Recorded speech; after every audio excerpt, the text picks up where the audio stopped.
مجھے دیکھا، ہمارے لوگوں نے دیکھا کہ مجھے غیر قانونی طریقے سے اغوا کر کے لے کے جا رہی ہے رینجرز جو پاکستانی فوج ہے، اور لوگوں کو ڈنڈے مارے، مجھے مارا، جس طرح مجھے لے کے جا رہے تھے. تو کیا ان کا حق پرامن احتجاج کرنے کا نہیں تھا؟ اور انہوں نے کدھر احتجاج کرنا تھا؟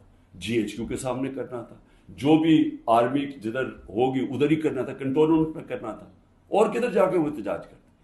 پرامن احتجاج کرنا ان کا حق تھا. جو وہ نہیں کرنا، جس نے بھی کیا ہے اس کے اوپر سخت ایکشن لینا چاہیے. جنہوں نے جلایا، جنہوں نے توڑ پھوڑ کی.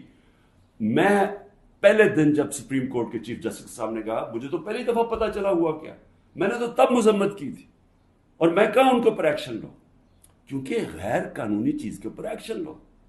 لیکن اس کی آڑ میں جو ہو رہا ہے، جس طرح یہ ملک کو ساری جمہوریت رول بیک کی جا رہی ہے، ایک پوری پارٹی کو بین کر، سب سے بڑی پارٹی کو پکڑ کے ہر آدمی کو جیلوں میں ڈالا جا رہا ہے.